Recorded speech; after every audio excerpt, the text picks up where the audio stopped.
Hello, my name is Greg Madison, and this is The Living Process. Welcome back. In this episode, my guest is Annat Gal On from Israel, and Annat has very interesting things that she has developed in reference to focusing. And one of the main things that she talks about is what she calls home focusing, which is bringing focusing into our most important, significant relationships, partners, children, siblings. She talks about the special quality of sibling relationships and how it serves as a kind of a template for many different forms of relationship, which I thought was very interesting. She also talks about criticism and its link to trauma, which is, again, a very interesting insight. She describes focusing mainly in terms of the qualities of the environment that we bring as a listener or as a person in relationship. We also touch upon the importance of working with the system, that each person is a system, and then we also live within systems, including the larger nation state as a system. And we touch at the very end of the conversation on what's happening in the area of the world that she lives in. I found it a very interesting conversation, and I think you can hear that there's a lot more detail that we weren't able to cover. So I hope that you enjoy this conversation with Annat Gal On and myself and home focusing.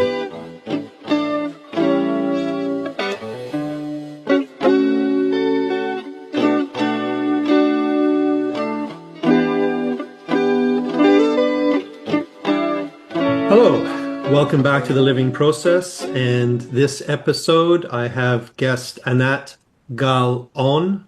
I hope I said that correctly. That's okay. Close enough. So welcome. It's lovely to have you as a guest. And I've been looking through your website, and there's a lot of very interesting stuff there. Thank you. It's a pleasure to be here, really. I'm honored. I really like your podcast, Oh, thank you. and I'm happy to be here as a part of it. Okay, terrific. So what I normally start with, and I'd like to ask you, is just how did you get into focusing? Um, I'm not sure how interesting this sort of story is, besides the fact that it has something to do with my children, meaning it has something to do with home focusing. But Okay. I want to tell you first about my search for something that I found later in focusing. I'm not a therapist, never was. I was a lawyer, I was a journalist, I was all kind of stuff, yeah. Oh, But I was a client. I was in psychotherapy since I was 18. okay. And I think it was somewhere in my early 30s that I told my therapist that I think we've come to the end of our process, because we've come to a point where words don't work anymore. Language Hmm. don't work anymore. It can't express what's in there. We said everything that was Hmm. to say. Oh, Um, but I still had issues, so I switched to other kind of therapy. I went to all kinds of body work, which was great because body language, as we know it, is much deeper and richer than the regular language. But I had another problem there, that the therapist used to talk to my body without me in it. hmm. So it was like, like when you do shiatsu or any Hmm. other kind of body work, your consciousness is besides the whole process. So it wasn't exactly right. I was looking for something else. Yeah. And I first heard about focusing after my first son was born. I was in a mommy and me group with him, and I met Yarden Kerem. She's now also an Israeli coordinator, and she just told me there's a thing called focusing, and you should know it. You should look for it. Okay, I had a baby. I had other things to do. I had a job. And then when my youngest daughter was born, when she was 1 year old, she started going to a part-time daycare. And I decided that I want something for myself. No professional at all, just something for myself. And I somehow remembered what Yarden had said. And I Googled focusing, and I found Atzmaut Preston. Mm-hmm. And a few days after that, I just started a focusing course without even experiencing any of it. And it was, I just got there. In the first class, I felt at home. Mm-hmm. And second, I felt that I found the missing link between body, language, and me. So that was that. That is so interesting, the way you describe some body work that kind of leaves you out. Yeah. Yeah, it's such a nice way of kind of pointing to where focusing joins our different kind of modes of being in some way. Yes, and it never takes away your responsibility or your involvement or your.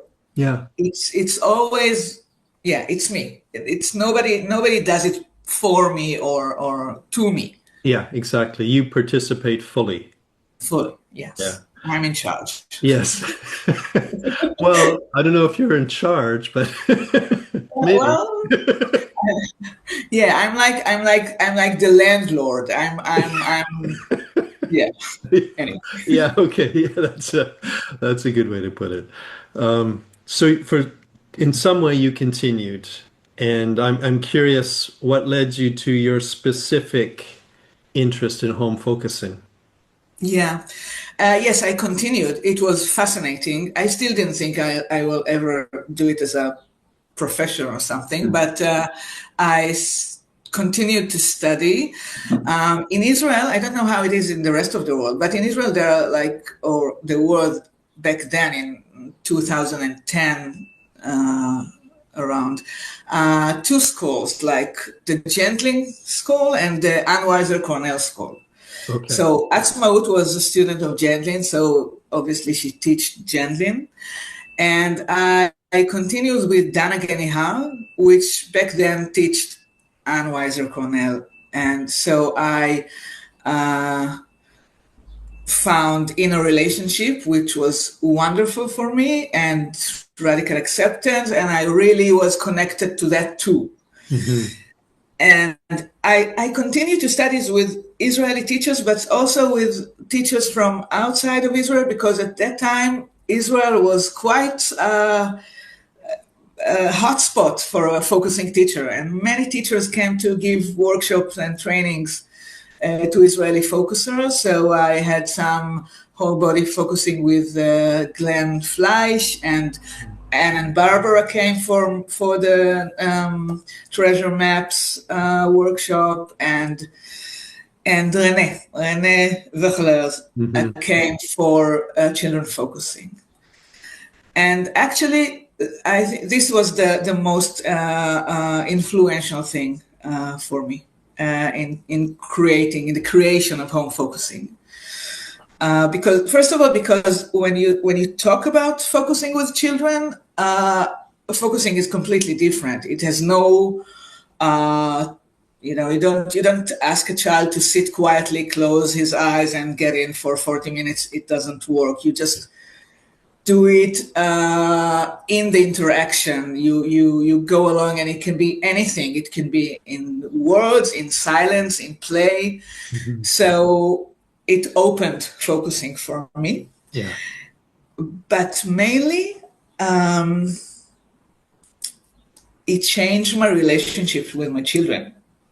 Mm. Yes, and this for me it was well, ever since I became a mother, and probably even before, I wanted to be a different mother than the mother I had. Mhm. So suddenly it opened a possibility to be this other mother, to have another kind of relationship. I remember one evening I came back from the workshop, from Renee's workshop, and my son was about 7 or 8, and he lost his bookmarker, and it wasn't the first time. And he was crying and crying, and suddenly I could be different with him, because I spent the whole day nourishing myself and being in touch with my inner child, Yeah. and I could just be with him. I can't remember exactly what I said. It was many years ago, but I can remember that he immediately stopped crying and he just looked at me, surprised, because I didn't say, "Oh, you lost your bookmarker again," or I don't know, "You're why it's not a reason to cry," or nothing like that. I just said something connecting or Mm. empathic, Mhm. and we just continued to read a book, and it was different. So it was really mind blowing for me. It was really very, very important, this thing that happened, and then I thought I want to pass it to other parents. Mhm. I want other parents to learn how to be differently with themselves and with their children. Mhm.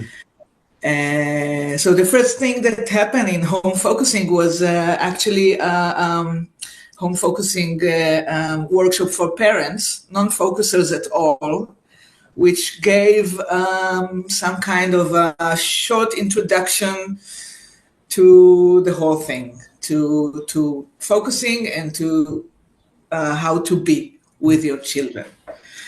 So this was the first step. Mhm.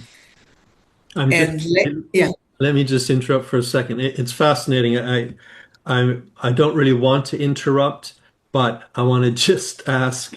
Um, so you're working with parents that don't know focusing, and you're giving them a brief introduction to focusing, sort of yeah. to be able to be in touch with themselves and also be able to be sort of more empathic in some way to their children and what their children are actually experiencing. Yes, you can say that. Yeah.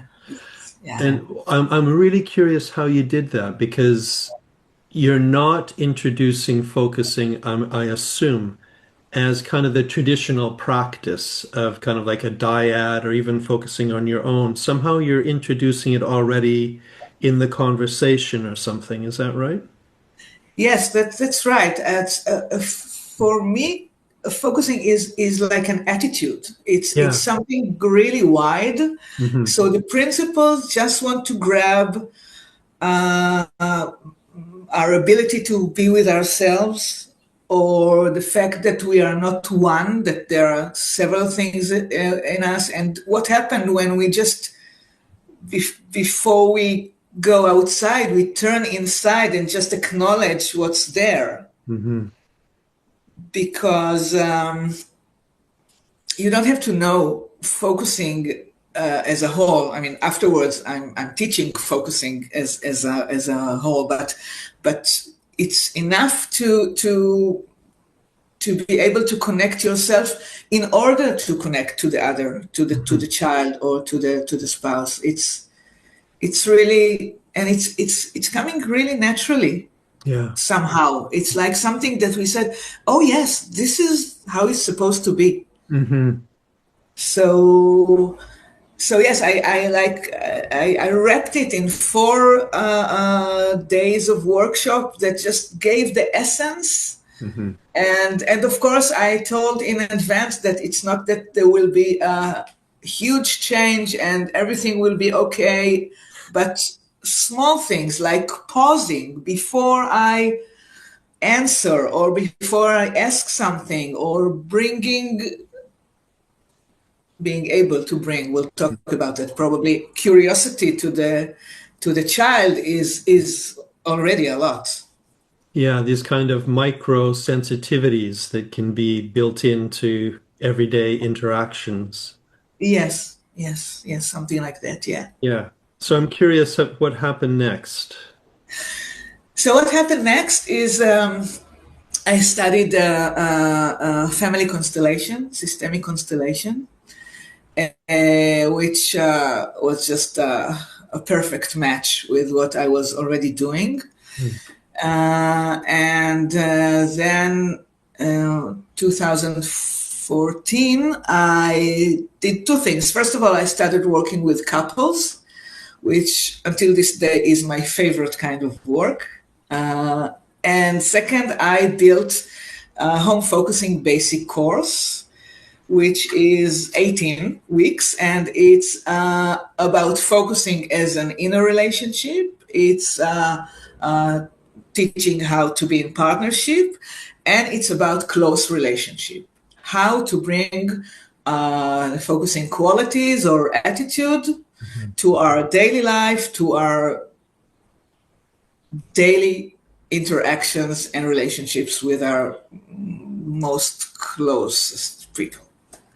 I really would like to get back into that because I can feel there's a funny feeling about that.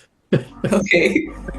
Um, which I don't think is unique to me. I think there's a lot of focusers that either shy away from integrating focusing into their most intimate relationships or just find it very difficult.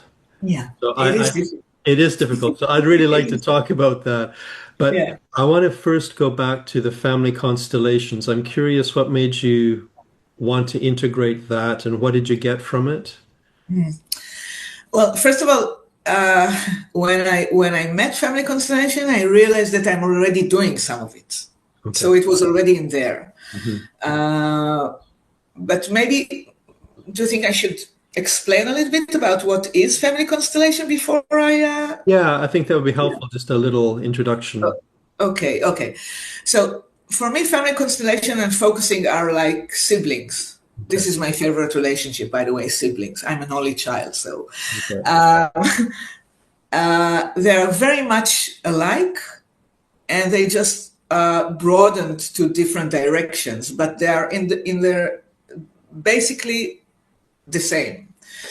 So family constellation is a phenomenological approach that you probably connect to, meaning that we explore openly and with curiosity, without knowledge, everything there is.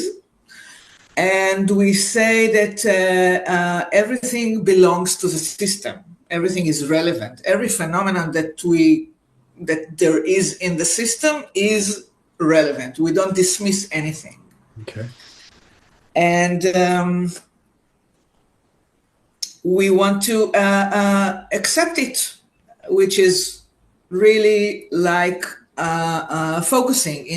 For instance, in the family, we want to say that everyone belongs, even if it was a child that wasn't born, even if it was someone who was excluded from the family because of something they did. No, they're all part of the family, and they all need recognition and to feel that they belong to the family. In family constellation, we talk about radical inclusion, which is actually radical acceptance. It's the same thing. So this is one thing. Another thing that we have in family constellation is field transference. We know transference, we know counter transference, which means that we are we can sense things that don't belong to us, that are of someone who is in an interaction with us. But when we are talking about field transference, we actually acknowledge that we are a part of a system. Mm-hmm. So things that live inside us, not necessarily come from our own experience, not from our childhood, but from a wider field. Mm-hmm. It can be our ancestors' experience or traumas. It can be collective trauma that affects us. So we say that when we have a problem or a symptom in our life, we want to explore its place in the system and see where it came from. Mm-hmm. And also something else about the field transference, it's about the work of family constellation. I don't know if you've ever tried it, but it's really very bizarre. Sorry.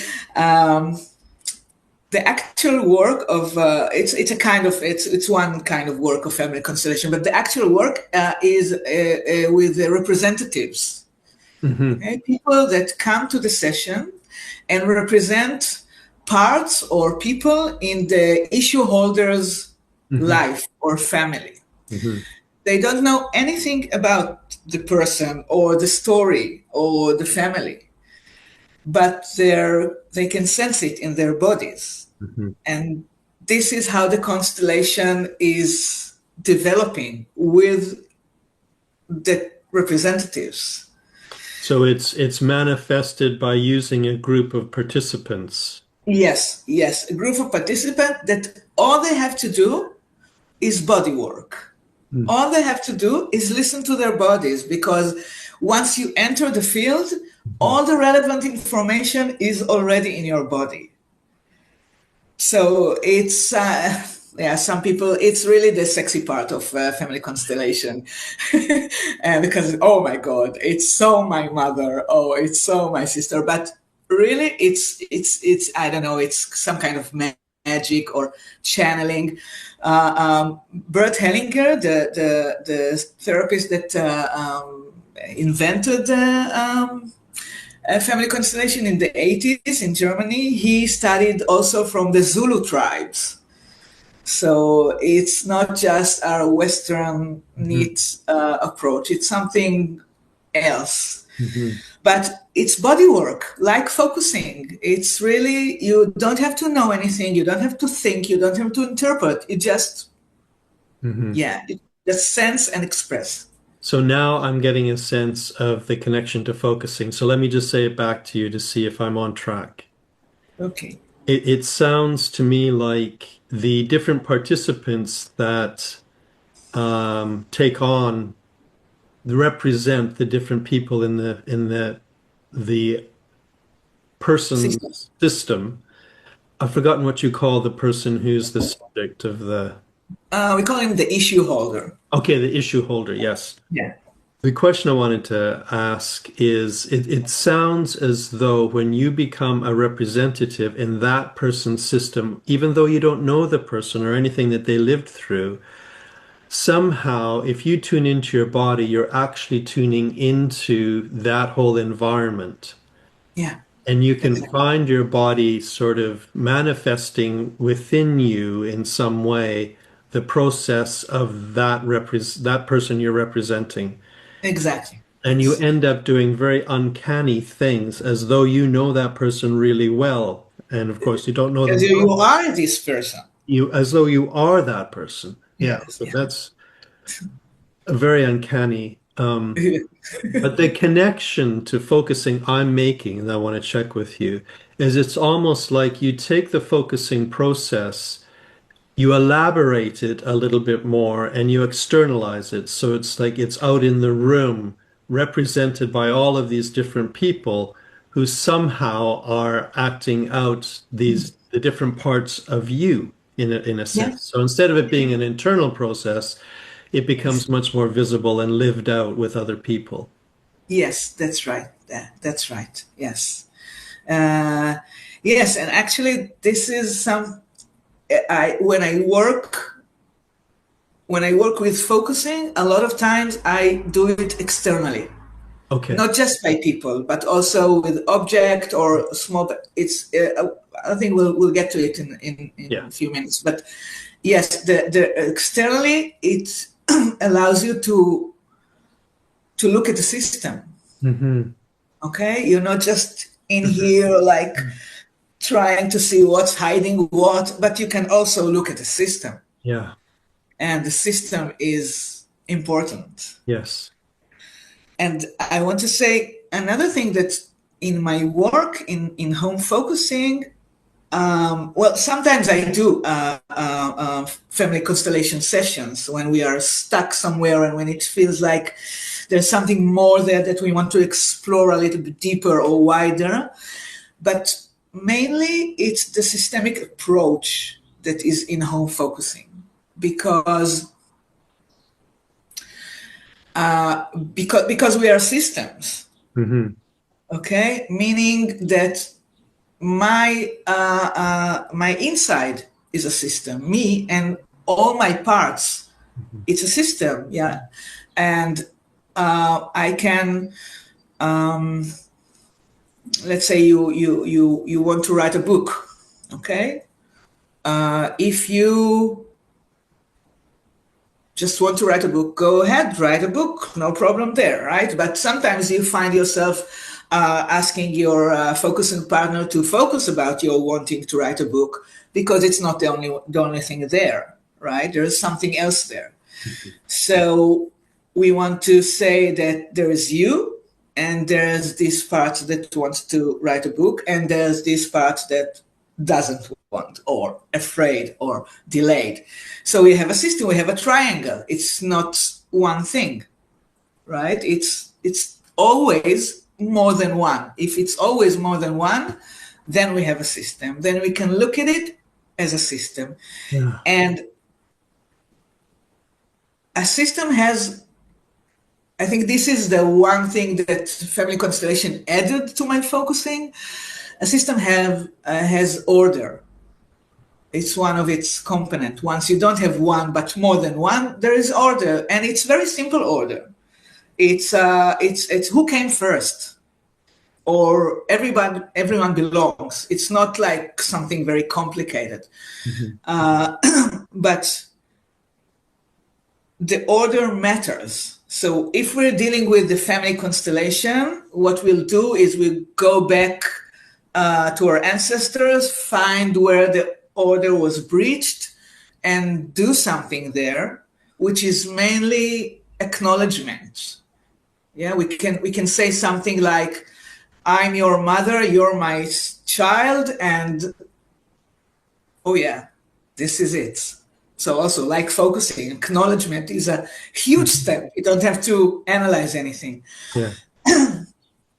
But so when we're internally looking at a system, we're approaching it differently than just focusing with a felt sense. Is that? So let me say that back to you. It's in this way of focusing, it's not just finding a felt sense and paying attention to it.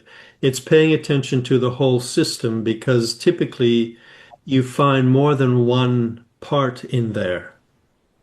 Yes, even more than that. I say that when there is pain, there's a conflict. Okay. Okay. Like the pain that I'm not able to write my book, although I really want to write my book. Yeah. Okay. Yeah. So we want to be with the conflict. We want to be with the whole system, and we want to let every part of the conflict know that it's accepted, that we accept its a point of view, even if they're contradicting. Okay, so it's the whole system, and all the parts get my full attention and acceptance. Okay, I can give you another example. I think it will be even. Let's say that you're focusing and you're sensing something in your throat. okay, like a stone stuck in your throat. Mm-hmm. So we can go in and meet this stone stuck in your throat and say hello to it or acknowledge that it's there. But sometimes nothing moves. So when I get in, I say hello to the stone and I say hello to the throat that has a stone stuck in it. Mm-hmm. This is the conflict. Yes, the stone, there is a reason that the stone is there. It wants to be there somehow or whatever. And the throat wants it to go away. So when we acknowledge both parts of the conflict, something shifts. Even before we go deeper to one of them or both of them, just by acknowledging that, yes, you are both mine. Yeah. And you are both legitimate and accepted. Yeah, I can hear a similarity to in a relationship focusing and working. Yes. Yeah. Yeah. Yes. Okay, that sounds very powerful. So can I asked you about this kind of specific, and now I really have a sense of the family constellation work and how it integrates and actually how similar it is. Yeah. I'm curious how you built this into working with intimate relationships like partners, siblings, children. Maybe you want to talk about relationships a little bit before, because the systemic approach is just an approach. It's like the glasses I'm looking through. Yes. Okay, when I meet someone, I see it widely. When I meet a couple, I can see the I don't know, the husband, the wife, and the space between them that also they are a part of. And also the family, the children, it's there. I don't have to do anything. It's just there. I just want to acknowledge that. But the main thing is that relationship, in Hebrew, the phase relationship has system in it. It's two words. One of them is system and one of it is relationship. Okay. So we have system when we enter relationship, it's immediately there. And it's, of course, more complicated because, if I'm a system, me and all my part, and you are you and all my part, when we are in a relationship, that's get complicated because they're all our parts, and sometimes we share parts, sometimes we switch parts. It's really interesting. Yeah, things happen when especially when we are close. We live in the same house, we share the same kids or the same family. So we are all the time crossing, touching, triggering each other. So it's always there. So it's a good thing to say, okay, let's just put the system for a minute. Let's just look at it, even before we dive into whatever there is. And sometimes we want to take a step back and look again at the system. What's happening here? So it's not exactly just I'm combining it, but it's already there somehow. I'm just really taking that in. What comes to me is that there's also a kind of crossing. Yes, there's a kind of crossing. Yeah, because I'm imagining that this one person's system and another person's system don't just in a very complex way begin to interact as they are. They also imply change in each other. Of course. Yeah. Yes, of course. That's why a parent can come to a workshop or to a class or have a present and something happen at home with the children. Yeah. It's a relationship. It's like a dance. When one party change the movement, the whole dance changes. Yeah, exactly. So of course, yes, but also I think it's most powerful when both of us are doing it. That's why I like working with couples, because we're both doing it. We're actually practicing how to be with each other, how to remain authentic and relevant and legitimate, and at the same time accept that in the other person. So it's wonderful. Yeah, that sounds like very deep and courageous work. Yes, people are really courageous. Yes, I agree. Hmm. Yeah, but it's also pleasant, you know. It's like they have a chance. Really, home focusing is really very, very practical. It's a holistic approach. It has many, even spiritual components, but it's very practical. So when a couple starts to learn how to talk to each other, how to listen to each other, how to acknowledge, well, it feels good, really. Yeah. Yeah, It yeah, feels good. definitely. Yeah. Yeah. I'm curious about the sort of some of the other aspects of it, like you mentioned, the spiritual aspect of it. Wow. I think that if we live by it, Hmm. by this really radical acceptance, really radical inclusion, and when we take it home, we live by it, Hmm. then it has to do with everything. It has to do, well, with politics. It has to do with it has to do with anything, with everything. Yeah. So it's really wide, and it's really an attitude. I really see focusing not as I don't know, but as something that is either the ground to everything or the sky to everything, or the, yeah. You keep mentioning the attitude. I'm curious about that. It sounds like you have discovered that this very accepting and inclusive attitude is key to the whole process. Yes, it is key to the whole process for me. Yeah. I think, you know, it's very hard to define what is focusing, Hmm. isn't it? I think every focuser struggles with this definition. And the definition I found is that focusing is paying attention inside to what's all that there is there and expressing it in an allowing environment. And we know, attending in, we know not only from focusing but from other methods and techniques, and expressing.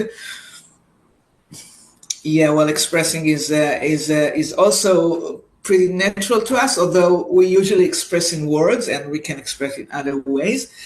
But the main thing is the allowing environment.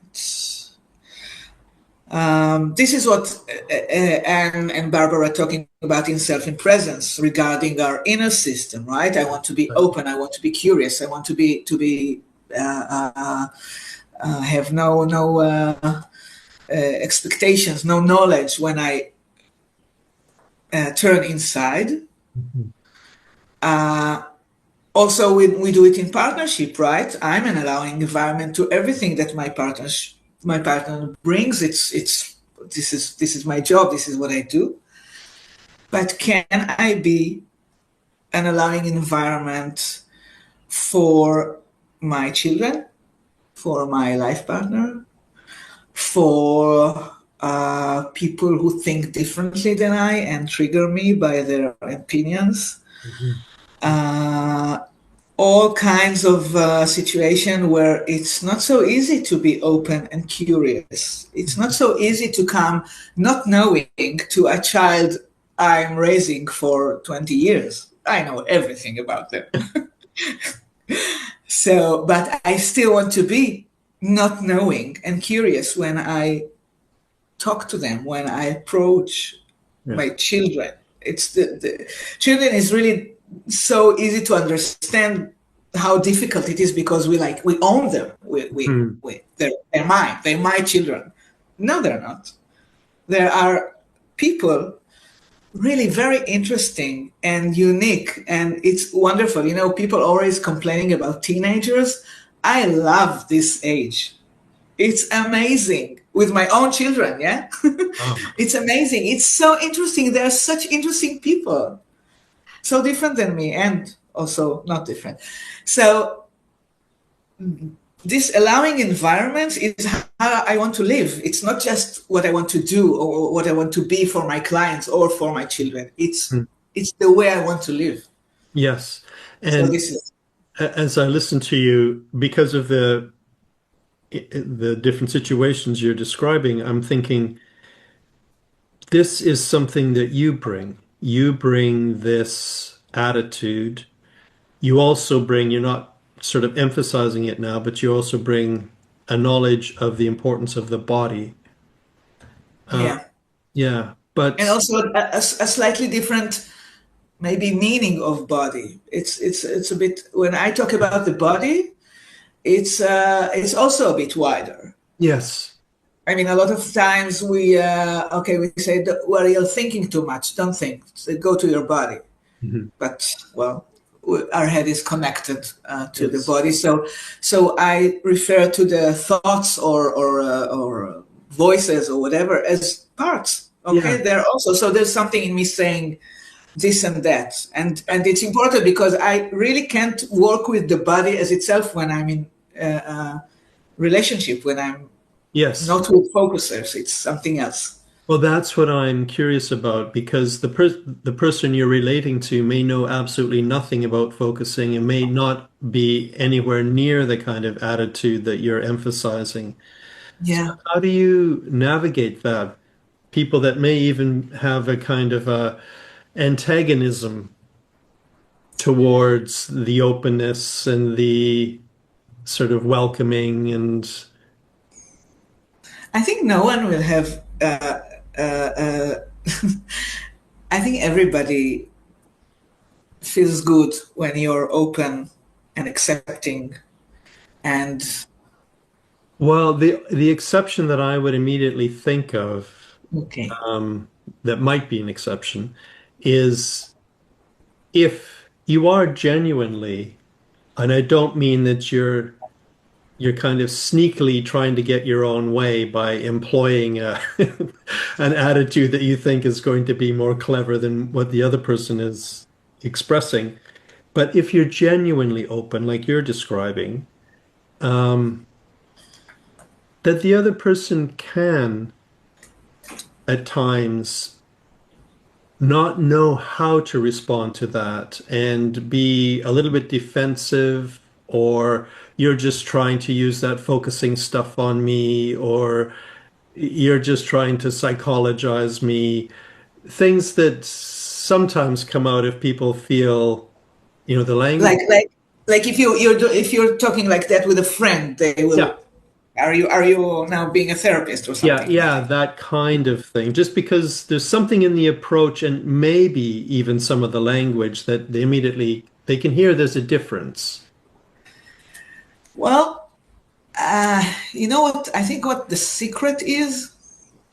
I think the secret is, and it's the secret of all home focusing, of how to be with others. It's first being with yourself. Yeah. For example, I can't mirror. Okay, I use mirroring in my relationship with other people, with my children, with my partner, with my, and also I teach to mirror, and a lot of, but my child will never let me mirror him. He will say that I'm mimicking. No, it won't work. Yeah. And then I say, if you are fully connected inside, really present, meaning I am in touch with all my parts that are influenced or triggered or activated by the other person, then they won't feel it. And they don't feel it. It sounds natural. It sounds, yeah, it's a conversation. This is how I talk right now. Okay. You say something, I say it back naturally. It doesn't, what are you doing? No, it doesn't sound like that because I'm also here. I'm not just doing something outside. So let me say that back to you. I think that's such a good point that if it sounds unnatural to the other person, it probably is that you're not completely in touch with what's going on inside of you. Yes, Yeah. exactly. Yes. That's really good. Yeah, that's a very good point. Yes, and you being in touch with yourself is crucial Hmm. because otherwise things just Yeah. pop up Yeah. from our mouth without us. Really, it's really. I'll give you an example. Okay. Okay. Speaking of teenagers, it's a I like it. An example of how it really regards everything we talked till now. Mhm. How our parts might switch or with others. So my daughter is 17. She has her finals now.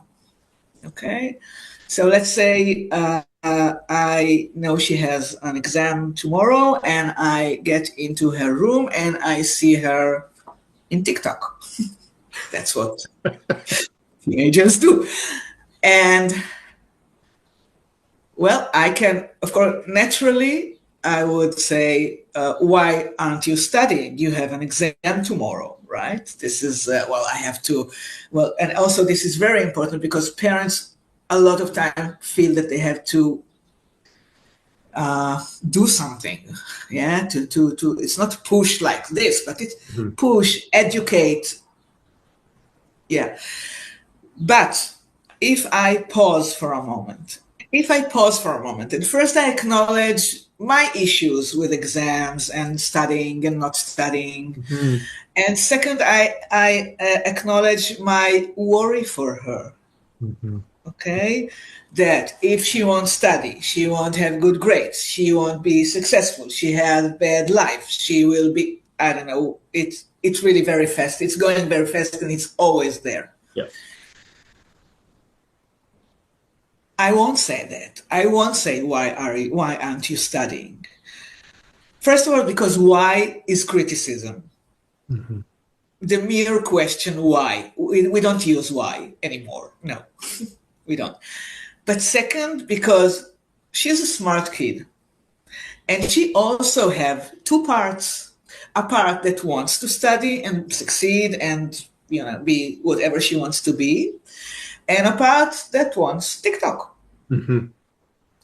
And when I take the part that says you have to study, I leave her Yes. with the other side of the conflict. And the conflict is like that they are always keeping in some balance. Okay. So she becomes the TikTok. Yeah. I am now the part that says you have to study. She is the part that TikTok. So now first of all, she's not connected to her wish to study. And second, I just harmed our relationship because I criticized her. Mhm. So I can just knock on the door and say, hi, how are you? It's much better. If I'm connected to my worried parts Yes. and to my own parts, I'm not criticizing her. I'm really curious what is going on right now because I know that you are studying. Yes. Okay, I trust you. Yeah. Yes. Because you know there's a part of her that also cares about it. Yes. Yeah. Yes. And I want this part to lead her. Yes, exactly. You don't want to take over that part and leave her Exactly. with the resistance or Yes. whatever it is. Yes. Um, you've mentioned the difficulty of criticism a few times, and I know it's something that you give quite a bit of emphasis to. I'm wondering if you could say something about criticism and where it comes from, sort of the role of criticism, why it's so, common. Okay. Well, I can talk about criticism the whole day. Okay. It's really my passion. Okay. Uh, yeah. I think if or when I'll write a book, Mhm. it might be called Criticism I Love. Really, I have. Um, I think we have to say two things about criticism to begin with. First of all, that it's really common, it's everywhere. Yeah. From the grade system in schools and all the way to wars, Hmm. like who's good, who's bad, who's right, who's wrong. Yeah. I say that we live in a paradigm of criticism. This is, we're in it. We almost, we can sense it so sometimes because it's always there. Yeah. So this is one thing that is really important to acknowledge. Like when I'm saying that why is criticism, people say, what? We use it all the time. No, I'm curious. I really want to know why she's not studying right now. Well, no. Um, the other thing is that criticism is connected to trauma. Criticism, and I've learned that from my work actually. Hmm. Criticism is made from the same ingredients as trauma. Uh, it's fear or worry or and helplessness or powerlessness. When a part in us is worried about something and can't do anything about that, it criticizes. That's the way to for it to act in the world. It's just will, Hmm. yeah. And this is also what trauma is, right? Because if we can fight or flight, the trauma doesn't remain in our bodies. So we had a difficult situation, but we came through. So, and actually, when we think about criticism, that means that someone or some part says about me or about a part of me that this part should die, that it's wrong, that it can't stay as long as it needs, as we say in focusing. So for that part, from that part's point of view, this is the death threat. Hmm. It's like a tiger too close to a deer. Yeah. So our body is activated from criticism the way it's activated from a tiger. Hmm. And it's especially present in close relationships. I mean, it's everywhere, but in close relationships, it's really, it's amazing. It's there even when it's not there. For instance, if my partner comes home after work and says, I'm hungry, I might, and it happens, not to me because he's the one cooking, but it happens, I might feel that he's criticizing me. He's asking, is there any food? What have you been doing the whole day? And in a split of a second, I might pick up a fight or feel shame or respond like it, and it's fast as we respond to a life threat. Hmm. So we want to acknowledge that. We want to work with that. Home focusing is a trauma sensitive approach because it's dealing with close relationship, because a lot of our trauma is in close relationship, Hmm. and because there's a lot of criticism there. Can I just ask about that? That's a really interesting observation. That I think using your words, the system of close relationships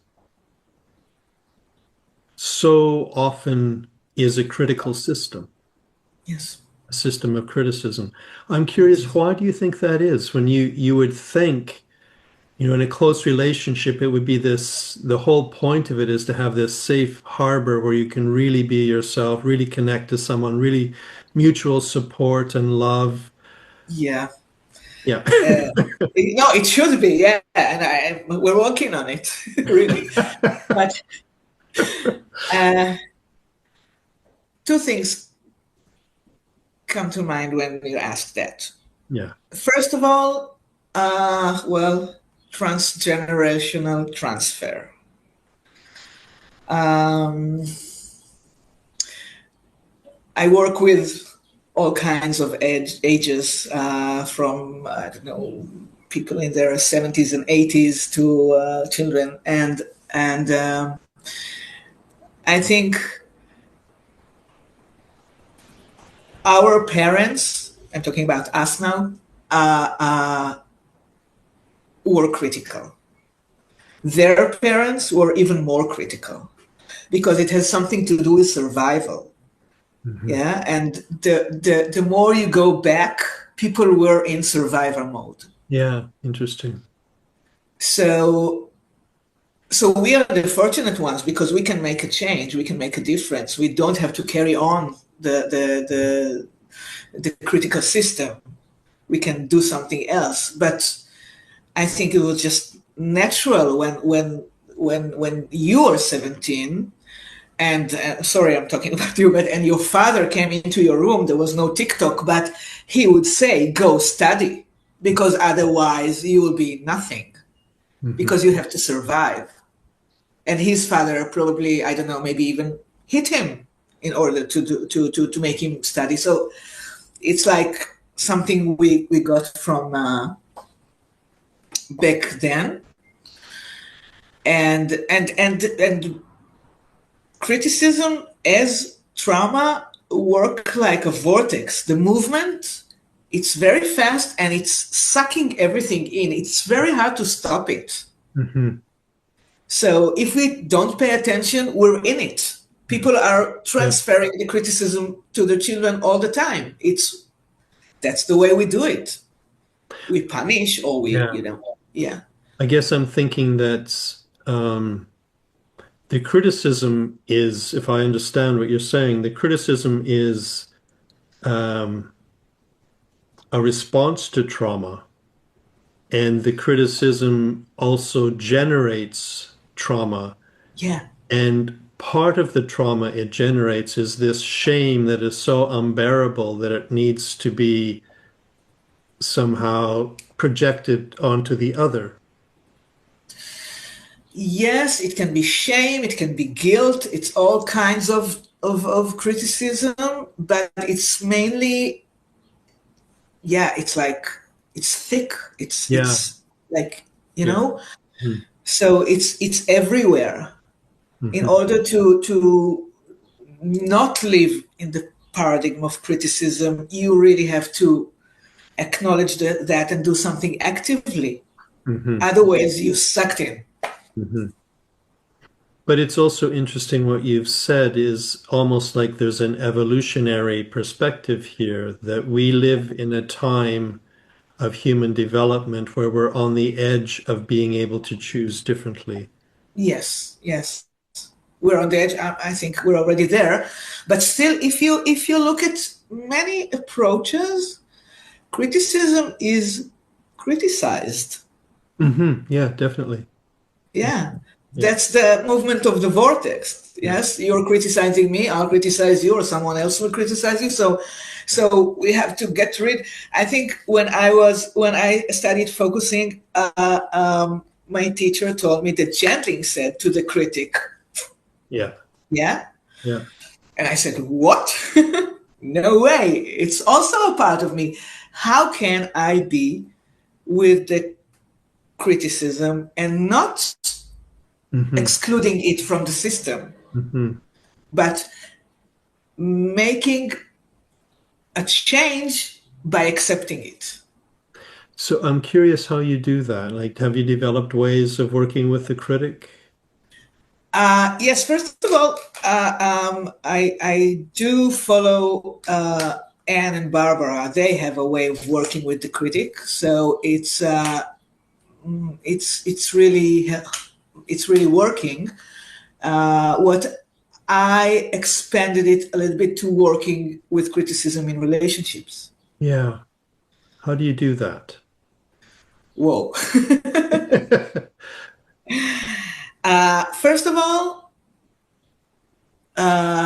this is a point where the body gets in because I always suggest to ground yourself Mhm. and to use certain resources that helps you that we use when we do trauma work, actually. Trauma body work. It is trauma body work. So we use it. When we understand, whenever a couple comes, I explain about criticism Mhm. and trauma. And they all say, how did you know that this was our problem? Well, because this is the problem. Always. There are other things, of course, but it is a main issue. So, so first of all, body work, and then language. We really want to pay attention to the communication, how we talk to each other. Mhm. And yeah, well, all kinds of things. Yeah, it's really a huge topic.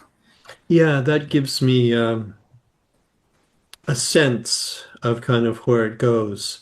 Yeah. Um, I want to go back to something I sort of alluded to but didn't quite ask. My sense, rightly or wrongly, is that even in the focusing world, even people like myself who've been focusing for decades, um, we often don't bring it into our most personal relationships. Yeah. Why is that? Yes, yeah. Don't ask why. Good. Um, Yes. that is the question, though, is what makes it, let me rephrase it slightly.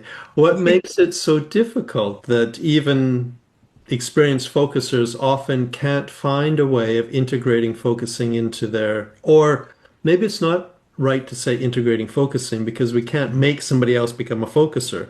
Exactly. But it bring, as you say, kind of bring that attitude that kind of at least provides a less critical environment. Well, because it's really difficult. Yeah. It is really difficult. Yeah. We are really triggered, activated, responsive to the other person when it's close relationship. Hmm. It's really difficult to come open and curious. Yes. So there is no wonder it's not common. Hmm. It's not an easy thing to do, No. but it's very rewarding when you succeed. And I think yes, I think, and for me, it's a bit. Well, relationship is the most important thing in the world. Really, it's a human need. It was so. Of course, I'll take focusing into my relationship. Hmm. Where else? Yeah. Yeah, and I was, for me personally, I said I'm an only child, and I have a very small family. I had a very small family because my mother disconnected us from grandparents and uncles and aunts, and my father was just disconnected. So I didn't have any sense of family. Hmm. So this is my goal in my personal life and in my professional life to explore the how can relationship be good? How can relationship thrive and heal? So and it's possible. Yeah, it's, I mean, I'm just noticing that it's it's like something in your own personal life experience has really sensitized you to this. Yes. Yeah. And you mentioned previously, and I'd like to just maybe touch on this. I know we don't have too much more time, but you mentioned about siblings. Yes. Curious, because siblings often are not given that much attention. Oh, I love siblings. Yeah. uh, First of all, I want to tell you something about siblings that I haven't even written before. And for me, focusing is like siblinghood. When we talk about therapy, I told you I'm not a therapist, right? When we talk about therapy, a lot of time we compare the relationship between a therapist and a client to a parent and a child. Yeah. Yeah, a lot of things are, well, um, and I'm not a therapist. When I am with my partner, we are like siblings, meaning we're at eye level. Hmm. Yeah, we there is no hierarchy. Hmm. Um, in family constellation, siblings stand side by side. Yeah, like a parent will stand behind a child, but sibling stands beside the one another, Hmm. and they support each other in a narrow part of their body. Yes, so all the other three parts are free to go wherever, and in focusing, this is how I want to be, even with my clients. So with my clients, I'm like an older sister. I've been there Hmm. some time ago, but I'm not an authority. I don't know anything about you. I don't say anything that you should do or not do. I don't analyze you. I'm just with you. Hmm. So yes, and I love focusing. So so this is I really like this framing, and also couples, also life partners are like sibling. About that, I did write. It's in my blog. Uh, Couples also stand side by side. We don't want anyone to be the mother or the father of their life partner. Yeah. We want a lot of freedom, but still a support. We want to go to our future together, towards our life, our children, in partnership. Yeah. So these three, this focusing partnership and the siblings and life partnership are for me the same structure. That's interesting. And I'm wondering, would you also add in the focuser's relationship to their own parts? The focusing relationships to their own part, the self-present place for the it's like a parent for me. Yeah. It's not Yeah. quite the same as sibling, is it? No, no. This is like a parent. Yeah. I want to be with all my parts Mhm. as I want to be with all my children. Yes, exactly. So the parts are sibling to each other. Yes. Yes, Yeah. exactly. Yeah. Yeah. Yeah. Yes. Yeah, because as the focuser, you're needing to hold this radical acceptance, this Yes. inclusivity, and a sibling is too self-interested to do that. Yes, and that's okay. Yeah, yeah, It's yeah. okay. As a child is it's okay that the child will think of anyone but themselves Yeah. at some point. But yeah, it's not their job to look at the wider picture. It's the parents' job to look at the wider picture. In fact, it's problematic if a child is given that responsibility. Exactly. Yeah. It's problematic. Later on, the grandchildren will have to do family constellation to Yes. get the order back. Yeah. Yeah. Interesting. So I'm just aware of the time. I found this absolutely fascinating. And I can get a sense that in a lot of the different areas that we've opened up, there's a lot more detail there. Yeah. But I'm wondering at this point, is there anything else that you would like to touch on or are passionate about? Uh, well, I like to talk about the workshop in September. Yeah, perfect. Okay. So um, I'm coming to the Netherlands for a home focusing workshop. It will be the third time that I'm giving a workshop um, for focusers. Mhm. And I rarely teach online because I'm teaching focusing and I'm teaching relationships and I'm teaching systems. Mhm. And when you experience home focusing, you want to experience the relationships, yeah, like a full person, three-dimensional person to interact with, Yeah. and you want to feel the system, which is the group. So it's really important for me to work live. So I'm coming to the Netherlands. I'll be happy to come other places too. It will be good for me to live here, leave this place for some time every now and then.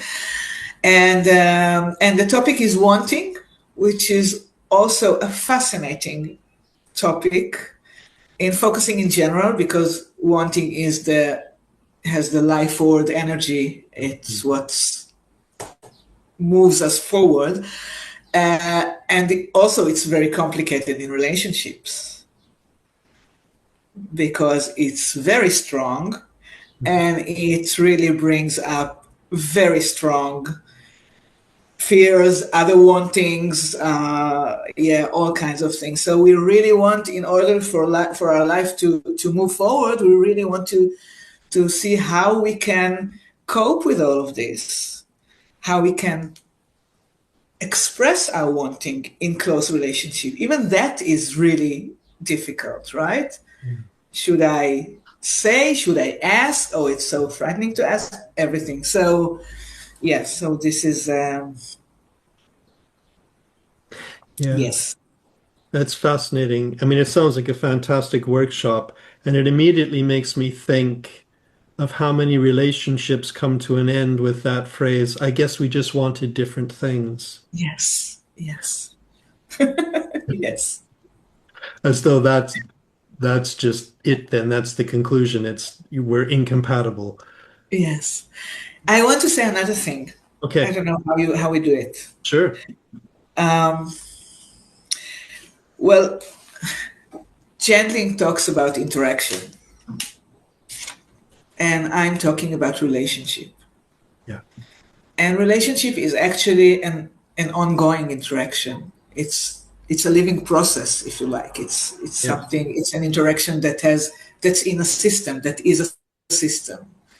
So for me, it's really the next step to look at relationships. Yeah, and